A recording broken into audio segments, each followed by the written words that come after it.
patriotic, and it has changed my life. I'm a fan of his ever since. I love this collection. Of his most legendary supermodels and more. The four queens of the runway. Fashion, New York Fashion Week is right around the corner. Librarian tonight, and that's because I came to read a bitch. Jaja's Atelier, bitch. Welcome back, guys, to a brand new episode of Jaja's Atelier. It's yours truly. I'm sporting some real bright color today. I'm giving a little Lola Falana. Her name was Lola. Lola Falana. Anyway, I had a great weekend. I was supposed to go to Norfolk, but things didn't go as planned. So I ended up just going to Richmond and hanging out with my sister. And me and my sister went thrift shopping, and it's all on episode 2 of Thrift Trip, which is, I'm not sure if it is downloaded yet. It's Tuesday night, so it might be downloaded already. But yeah, so you guys make sure you check that out. Listen, let's just get straight into what the fuck is going on out here, because it's a lot of fuckery, okay? So, Courtney Love did a recent interview with the UK Standard, and she was talking about some of your faves in music. Now, if you don't know who Courtney Love is, she is a legendary rock star. She is the widow of the dearly departed Kurt Cobain. And, you know, Courtney never minces words. So she says what she says and she keeps it moving. But I found it interesting when it came to Miss Taylor Swift and Beyonce. When it came to Taylor Swift, the rock legend said this: Taylor Swift is not important. She might be a safe space for girls, and she's probably the Madonna of now, which I didn't get that. But she's not interesting as an artist. When it came to Beyonce, Love said this: I like the idea of Beyonce doing a country record because it's about black women going into spaces where previously only white women have been allowed.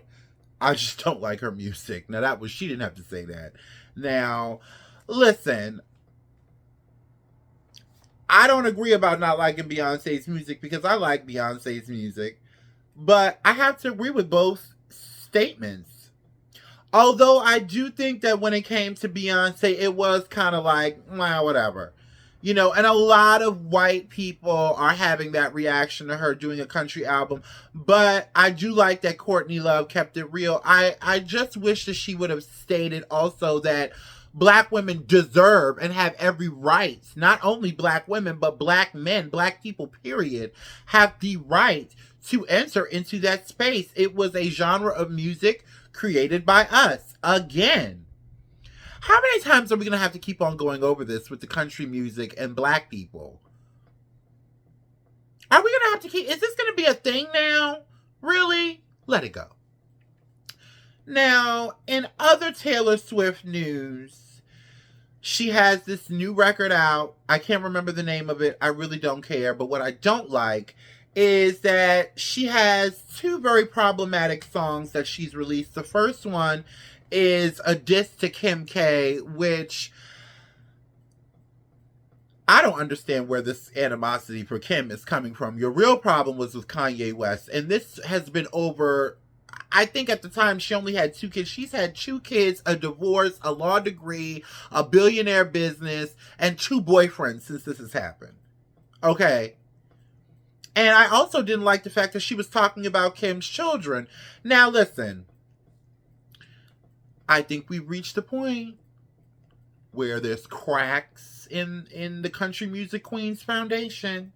The second song that she released, I don't even remember the name of it, but in the song, she talks about she wishes she could go back and live in 1930 without the racists. I told y'all about this girl. I said there's something not right about this chick. Is she talented? Yeah, sure. Why not? But it's just the entitlement is starting to kick in. And what without all the races, and what what does she mean by that exactly? Because there was a whole host of other things going on for especially people of color in 1830 besides the racists. So what exactly do you mean? And you cannot be this dumb to think that you could have put this in a song and it not incite emotion in certain people. And to me, it's like her music now is becoming like shock jock radio. Like whatever I can say or whoever I can come after to sell a record, that's what I'll do. That's not artistry. That's just talking shit on wax. And if you're not rapping, I don't see the point. I just thought it was really tasteless. It was a little a little deplorable, and it was a little weird. Like, why even say that? She knows what kind of climate we're living in. But she has finally figured out, which I personally think she has known this for a long time. I'm America's princess. I can say and do whatever I want. Now, after this, what's next? What's going to be the next lyric in a song? Come on, girl. Come on, girl. And all of you black folks that go out there and support her. Now, again, I don't like the things that Kanye stands for. I used to be a fan. I'm not as much of a fan anymore. I still listen to the music, but he's definitely off his rocker. But just take a look at how she did Kanye West.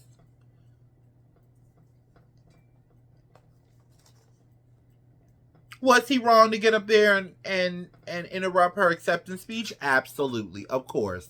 Did she have to drag it for the next 20 years? Abso-fucking-lutely not. And that's when, after that happened, that's when she really took off. Let's be clear. In mainstream. Because everybody felt sorry for you, Taylor. And now you have made it on by with your subpar talent. And listen, yeah, she has some nice songs, but compared to a lot of other people, and now this. Anyway, so listen, I keep it real over here. I don't think that she's all that. I don't get it. If you're a fan of hers, hey, I have no problem with you being a fan of hers. But let's keep it real. The comparisons, they definitely need to stop. Because I think Hollywood and the music industry has created a monster with this girl. And the cracks are just barely starting to show. It's going to take a while, but we'll see something soon.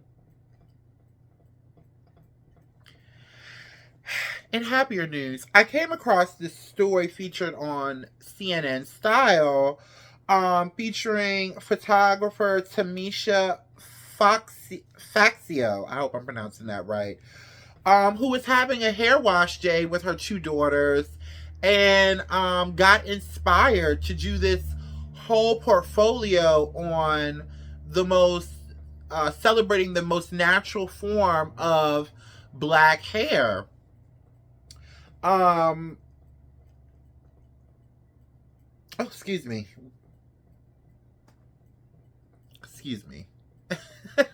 I just had a brain fart. The series is entitled Wash Day, and it features 26 families and their distinct hair routines. Look at this. Now, this is the kind of stuff I like to see. I have, underneath this wig, I have 4C hair. My mother, on the other hand, and my father and my brother, they all have really soft hair. So I always felt a little self-conscious. You know, in the black community, 4C hair, natural hair, when I was growing up anyway, it wasn't always celebrated. It wasn't always appreciated. So to see this, and again, the rise in black women and black men, finding different ways to take care of their hair and different ways of showcasing their hair in its most natural state, and it being celebrated in such a major way, even with celebrities joining in on it, like Chloe and Hailey Bailey. They are always, every now and then you'll see them in magic hair or whatever, or a wig, but for the most part they stay natural. And also Tracy Ellis Ross, who has built a whole business called Pattern Beauty to help Black women and men, I believe, with their natural hair. So I loved seeing this, and I really loved the pictures and how intimate everything was. So huge congratulations to her. And I checked out some of her work on Instagram. If you want to check out her Instagram, I have it right here. She's very talented, young, gifted, and Black. So we need to start celebrating each other in these kinds of ways, and not on Zeus Network. Feeling a little spicy tonight. This orange has me feeling away. So in fashion news, creative director of Louis Vuitton, Nicholas, I can never get his last name right, Nicholas Gesquire. That is so not how you pronounce it. Forgive me. Debuted the house's pre-fall 2024 Voyager collection in Shanghai. It was, let me tell you something, the celebrities were out in Shanghai, honey, but nobody did it better than Miss Regina King here, styled in Wayman and Micah. I love this look on her, and I love the hair. Yes, honey, she's been looking better than ever. She's so gorgeous. Listen, usually Nicholas, his stuff is really avant-garde. The house of Louis Vuitton as a whole is not one of my favorites. I'm not going to lie, but that does not mean I don't respect the talent and the gift and the artistry over there. It's just not really, I'm not a Louis Vuitton girl. You know what I mean? But this collection really caught my eye. It was very relatable, very more wearable than I've seen in previous collections. I love the trippy prints and all of the colors. The collection also featured art by China's, they're saying this is one of China's most prolific rising stars on the art scene. Her name is Sun Yiten. I think that's how you pronounce it. Lord forgive me with these names. So what I liked about this, there's always this notion that European fashion designers, well, we won't say European, we'll say white fashion designers sometimes do culturally appropriate. So what I liked about this is that he included somebody from that region and celebrated their heritage and brought them in, to just level the playing field and bring notoriety to the city, not just because of Louis Vuitton, but also because of this young artist, Sun Yiten. So I really appreciated that. Now, if they can only do that with us, then we would. Not to say that they haven't before, because Louis Vuitton has had 2 Black creative directors, but there are other fashion houses that do bite off the Black community and don't give us our props, and we're getting a little tired of that. But anyway, so yeah, a huge congratulations on this collection. I really enjoyed this collection. So yeah, again, huge congratulations. All right, so now are y'all ready to get messy? Because I'm ready to get messy, because things got really messy over the weekend, honey. So, rapper Chingy, most known for his hits Right There, and Holiday Inn, did an interview with TMZ a couple days ago, right? I think it was Friday, actually. And he talked about the time when transgender reality star Sydney Starr, kind of insinuated that the two of them had something going on, and how it affected his career as a rapper. Now, I have seen Sydney Starr apologize several times. Now, this is a negative trope and also a stereotype that is that has floated around the trans community for years. Oh, all y'all want to do is expose these men. Da da da da da. Y'all lie on them. Y'all not really sleeping on them. And sometimes that is the case. Sometimes, as a trans woman myself, I could sit here and tell you, sometimes that does happen. Now, do I play those Normandy and Third games? Absolutely not. Because not only is it a danger to me, but it's also a danger to my trans sisters. So we don't play those games. Now, I am not the one to go, unless I'm involved with a guy, I don't feel the need to tell you a goddamn thing. It's none of your business. There's no reason for you to know. We're not even speaking. You know what I mean? But in a case where a guy is approaching me and all of that, yeah, of course I divulge that information. Of course, off the bat, because I just don't want no problems. But this happened back years ago, like in the early 2010s, I believe. And he said that it really affected his career. He took a hard hit, even though Sydney Starr apologized. Okay. Now, here's where I have an issue. Now, am I going to excuse Sydney Starr? Absolutely not. I think she's a messy fucking stunt queen. She's not my jam. Sydney Starr is not my jam. I'm not a fan. Never have been. I didn't even know she was trans until all of this stuff happened. She pops in and out. She's one of those Zeus Network reality star, hood rat type of chicks. You know what I mean? It's just not my jam. So I am no way excusing what she did, because what she did was foul. But what I do have to say is, and a lot of people, people in the comments were like going in like, oh my God, and the apology isn't enough, ...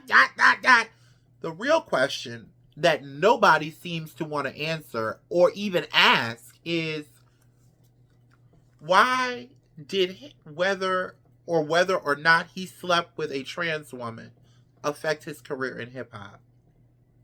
Is that not the real question?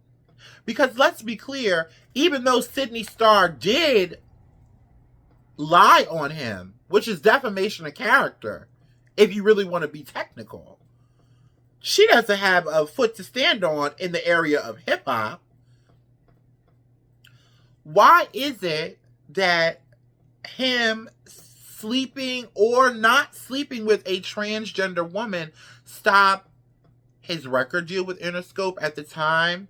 It has been reported that, he was in the middle of a huge contract with Interscope, and that it fell through after all of this stuff with Sydney Starr came out. But how did Sydney Starr contribute to that? That was their choice. And to me, if you want to bring this back around and you want to sue Sydney Starr, I completely understand, because you did lose out on money because of it. But you also need to sue everybody that you were in business with, because to me, that is discrimination. Who that man may or may not sleep with has nothing to do with his rapping ability, which also, do we really think that Chingy would still be around in 2024? Like, was he... Well, like, let's keep it about, like, he's a nice guy. I've never heard anything bad about him. But, I mean, come on. He had his time. And when that Sydney Starr stuff happened, I had been forgot about Chingy. Chingy was doing tours down at the Applebee's, honey, at that point. I mean, I really don't remember. At that time, like, I really don't remember him being, like, that guy. You know what I mean?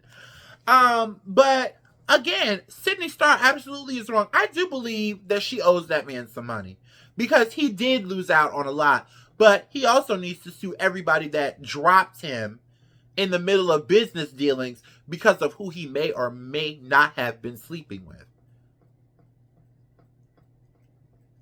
That's the real question. And I had got into it. I was in the comments just fighting for my life in the damn comments, because we have to look at the bigger picture with these type of issues. The real issue is, why did it matter whether he slept with her or not?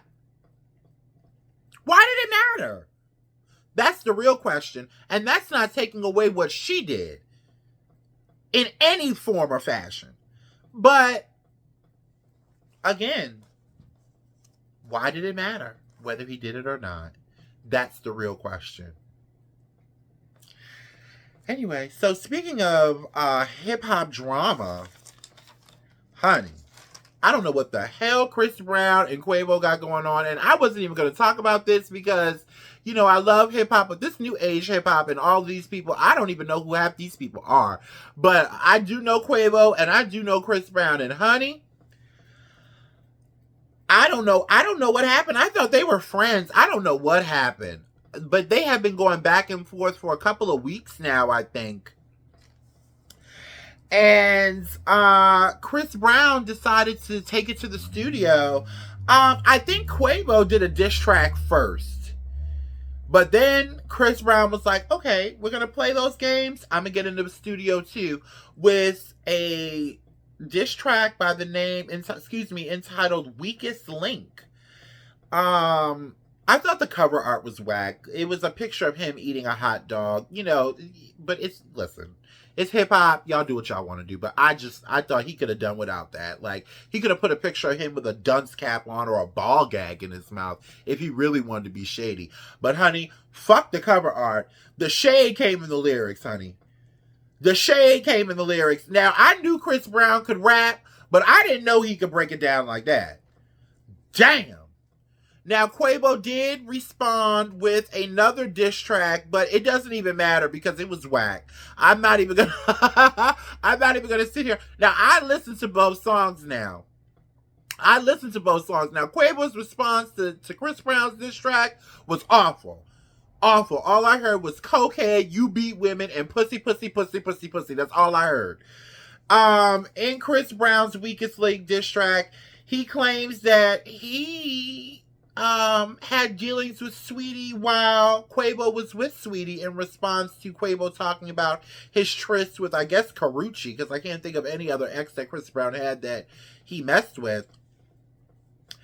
Which I saw Sweetie posted a picture of a mic and some headphones in the booth, and I politely commented, "Girl, just stay pretty. Ain't no need to respond. We don't need a diss track from Sweetie. We don't." But yeah, listen, this is what makes hip hop goes around. Hip hop is a very competitive thing, and I would rather see them battle it out in the studio than in the street. I hope it doesn't get that far, because it's really not that damn serious. And as for Chris Brown giving, you know, Sweetie the stray bullet, like, you didn't have to do that, but you know what? There ain't no, in the words of T.S. Madison, it ain't no rules in reading. Listen. What are you going to do? There's no rules in reading. None. So, I mean, I don't know. It's good for hip hop because it's a way to flex your talent and to see who really can put that pen to the pad or just even spit it off the dome. To me, it sounded like he didn't even write that. I think Chris Brown just went in the booth and just, I don't know. But again, I really hope it doesn't go no further than this. And for real, let's look at what happened to Takeoff. And he wasn't even in a beef. He just happened to be in the wrong place at the wrong time. So, listen, everybody's entertained. Let this be the end of it. And y'all work this out and become friends again and stop all of this now. Even though that was a read, honey. I ain't never seen a heterosexual man read like that. He read him down. Anyway, so I didn't even know about this. This was my last story, but right before, while I was in Glam, darling, getting my Lola Falana together, Meg Thee Stallion is being hit with a sexual harassment lawsuit by her former cameraman. The cameraman's name is Emilio Garcia. Now, he started working with Meg Thee Stallion back in 2018, up to June 2023. Now, in the lawsuit, Garcia is claiming that he was in Spain working, you know, alongside Meg while she was, I guess, on a press tour in Spain or whatever, and that he was trapped I can't with the manipulation. That he was trapped inside a moving SUV while Meg Thee Stallion allegedly proceeded to have sex with a woman right next to him. And he was so outraged. He couldn't believe it. He was frozen. According to NBC, because apparently he spoke to NBC News earlier today. He also claims that the superstar female rapper fat shamed him. Now, this is him right here, behind Meg Thee Stallion with the camera. You know, the timeline is kind of giving, you know, I'm just going to let it rip. It's the last story. Let me tell y'all something. For those of you who are out there looking for a payday and using sexual harassment suits to get to your bag, fuck you. Because there are people who are really going through it, who are actually going through lawsuits right now, trying to be brave and come forward. And it's things like this, in my personal opinion, it's lawsuits like this that make it hard for the real stuff. To me, this is a money grab. A shameless money grab at that. You are that upset that two women were having sex in the car next to you? Really? Now, I'm a tranny, and I wouldn't even be mad at that. All you got to do is just turn the other way. And I don't even know if he's or not. I don't know. You can't tell by looking at people these days. I mean, listen. You look crazy as hell doing this. Now, Meg's lawyer did release a statement basically saying that this is just like I said, a money grab, and also a way to embarrass Meg. And listen, she's been through enough. The internet had been coming for her. Then the whole thing with Nicki's crazy ass happened. You know, like, really, come on.